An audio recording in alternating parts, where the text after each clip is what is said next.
Hello বন্ধুরা, কেমন আছো তোমরা সবাই? আজই কিন্তু আমি যেতে চলছি K-pop হাউস পার্টিতে। অ্যান্ড হ্যাঁ গাইস, আমি ব্লগটা ঘর থেকে শুরু করতে পারলাম না, তো চলো বেশি না হয়ে যাওয়া যাক। অ্যান্ড আমি কিন্তু এখানে চলে এসেছি বাইক নিয়ে, এখন পুরো রেডি রাস্তায়। এবার এখান থেকে যাত্রা আমাদের শুরু হচ্ছে। অ্যাকচুয়ালি আমাদের যে জায়গাটা যাওয়া সেটা হলো গিয়ে রবীন্দ্র সদন মেট্রো স্টেশনের একটুখানি ওখান থেকে এগিয়ে।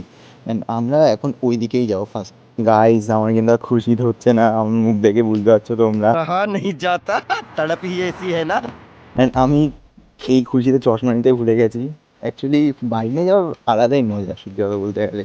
অ্যান্ড আমি সেটাই ফিল করছিলাম। গাইস, পাশে এরকম যখন গঙ্গা একদিকে আর একদিকে হলো কি ব্রিজ থাকবে, ও সত্যি আলাদাই ফিল।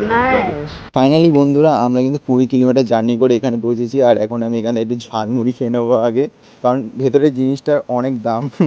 এই জন্য এখন আমাকে এখান থেকে খেয়ে নিতে হবে।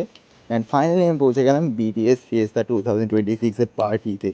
আমি ভাবতে পারিনি বিটিএস এর হাউস পার্টিতে এতগুলো মেয়ে থাকবে, আর আমি এখানে একা একটা ছেলে মনে হচ্ছে শুধু।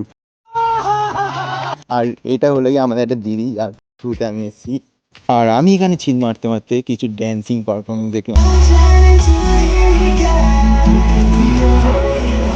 তারপরে এখানে একটা বড় প্রজেক্টর বিটিএস এর কিছু শো দেখানো হলো। তারপরে এখানে দুটো মেয়ে যেমন সিঙ্গিং করলো আবার, খুবই ভালো ছিল। আর আমি তো এখানে বসে বসে খুবই এনজয় করছিলাম, এমনকি গাইছিলামও পর্যন্ত, এতটাই ভালো লেগেছিল। ফাইনালি বন্ধুরা, আমাদের মিনি ব্লগটা এতটা অবধি ছিল। আর তোমরা যারা বিটিএস আর্মি আমাকে নিশ্চয়ই কমেন্ট করে আর্মি লিখে জানিও। নেক্সট ব্লগে আবার দেখা হচ্ছে, ততক্ষণের জন্য বাই।